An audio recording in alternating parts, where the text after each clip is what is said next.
community mobilization and participation.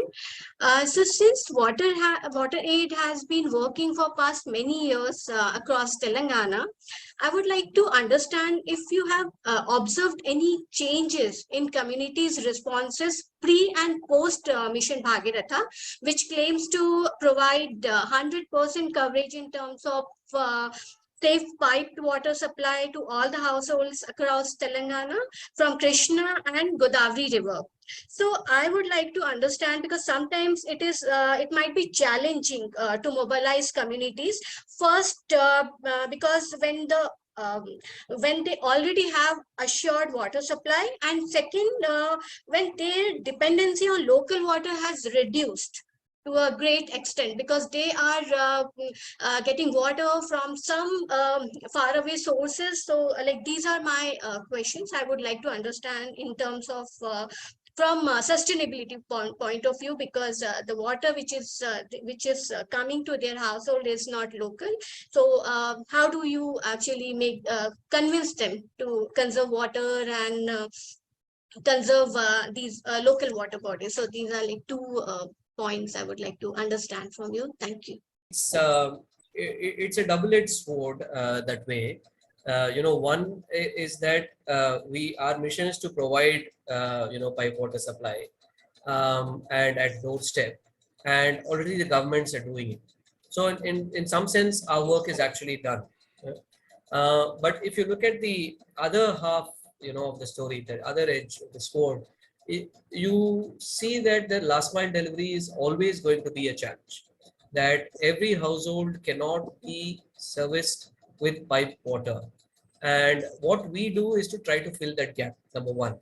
And number two, there is a increasing perception that we are seeing in communities that now they are also citizens, and they need to receive services, and they are entitled to these services. So there is this citizen government relationship that is being activated in many places, and and water is not being seen as a public good, right?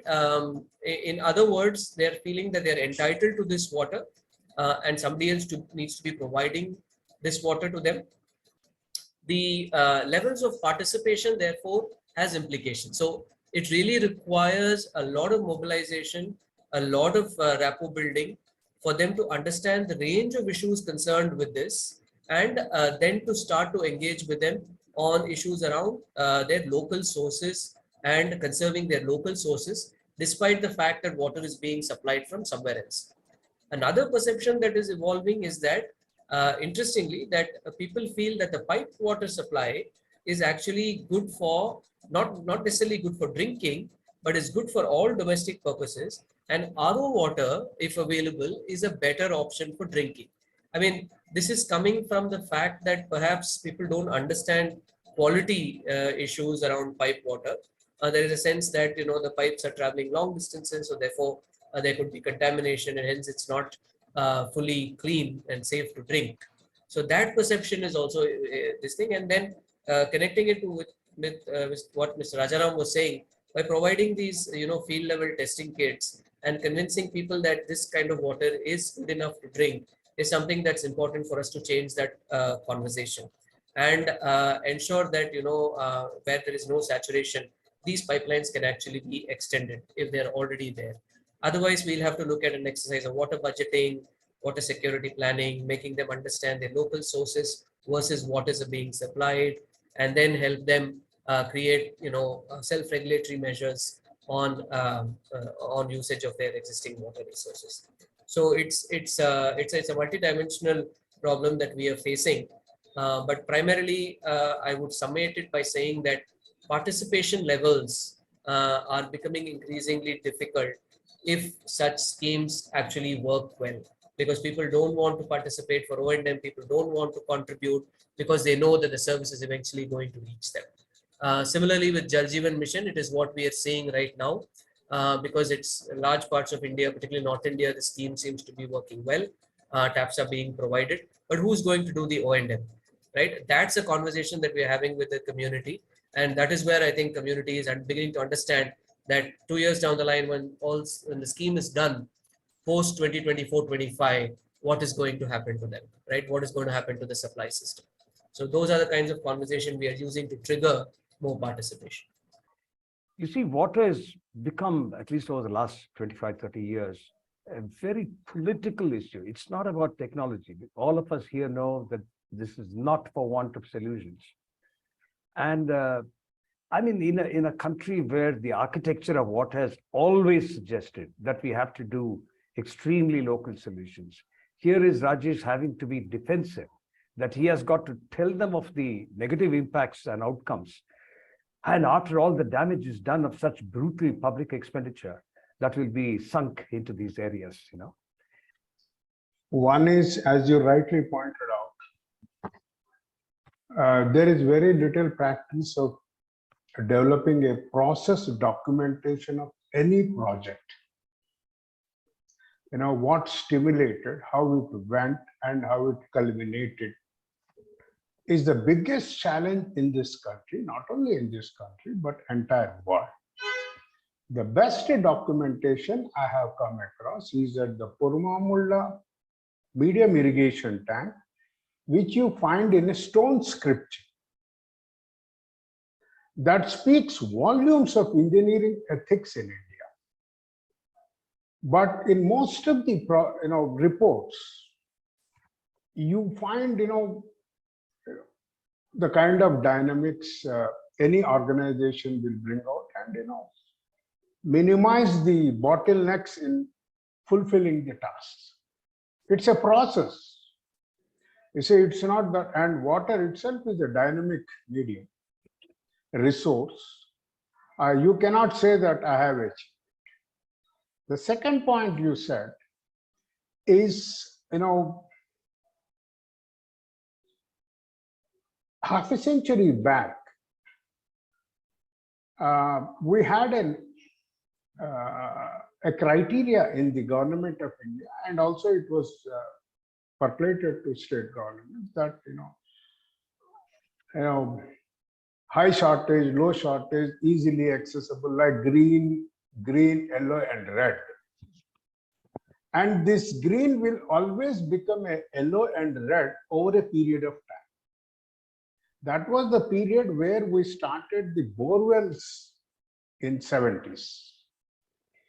We never realized, even to this date, that water is a dynamic resource.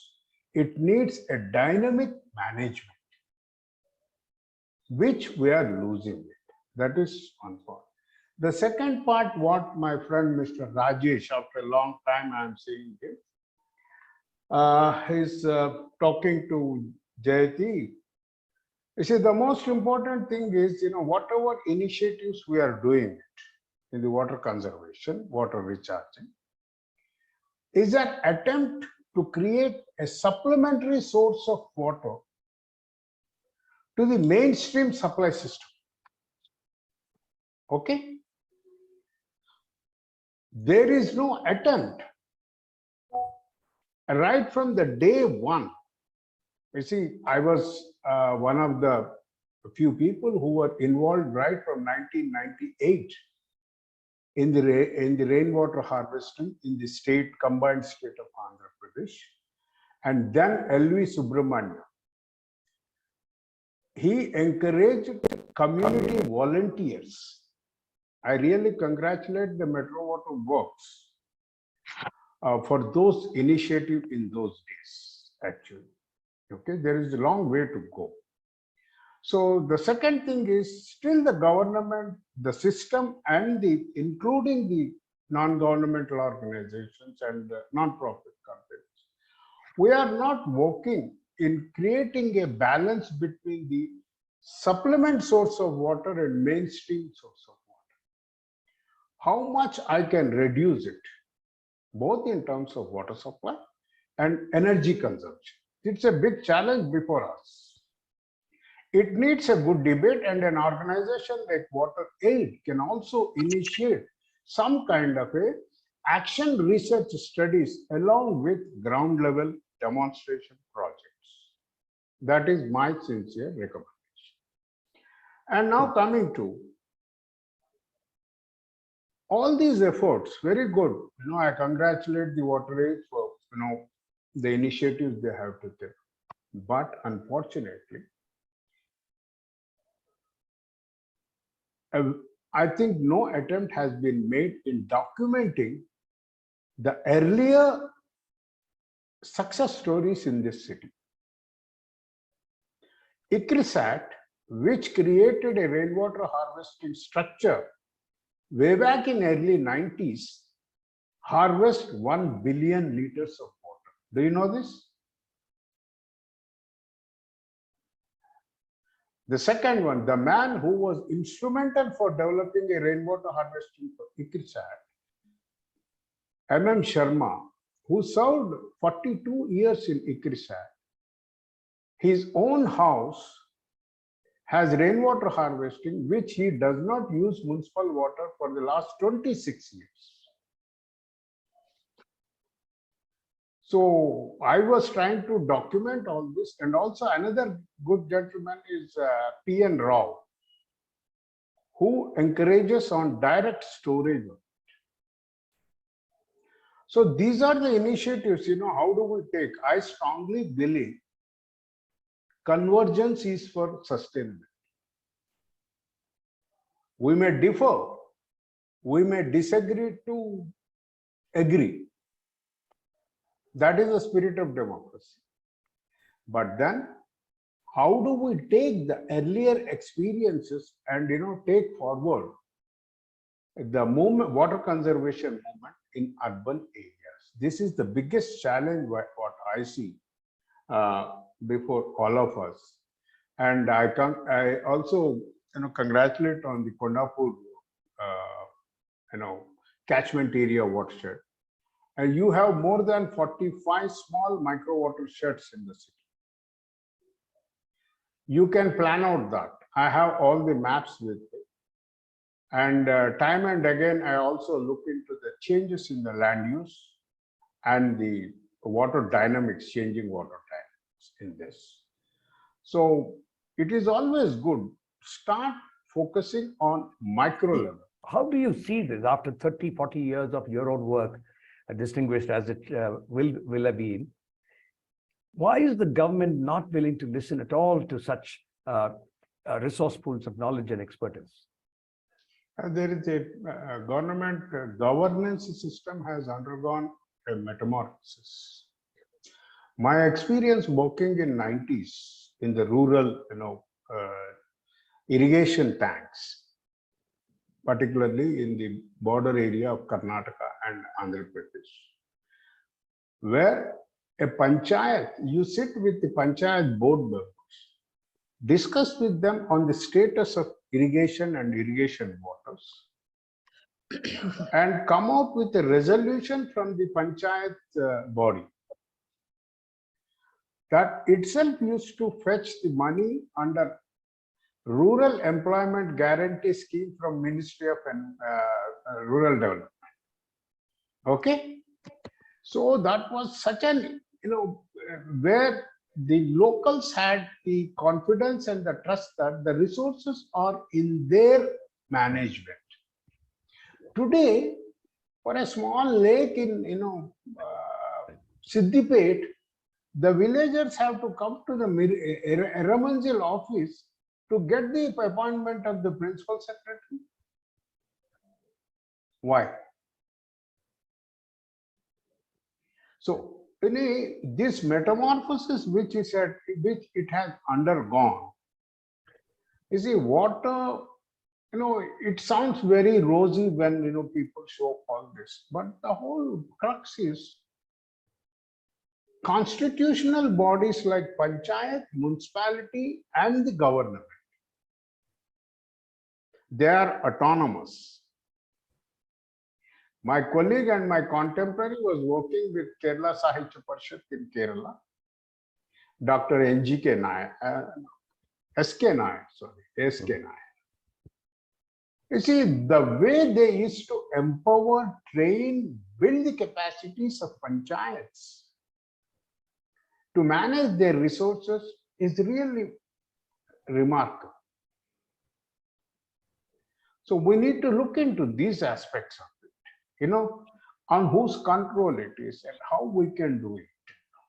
We have incapacitated many of those systems. We have dismantled them. Yes. Self-governance and Swaraj was part of every village. Gram Swaraj was part of our DNA for 2000 years. And we lost it somewhere. But during the Kakatiya mission, myself and my colleague, Professor Purushottam Reddy, we went around the villages and, motivating the villagers to participate in that. Even the bush cutting work was not allotted to the local labor. It was all under contracts and tenders. So how do you expect that people will develop a love for their own resources? So I always say, whether it is water or resource, sense of belongingness, sense of sharing, sense of responsibility, and sense of trusteeship. These are the 4 pillars of any resource management in this country. Forget about the funds, sir. Funds will come. People come forward. I have restored a lake in this Hyderabad without single paisa from the government. It was communities. You need to re-inculcate sense of belonging.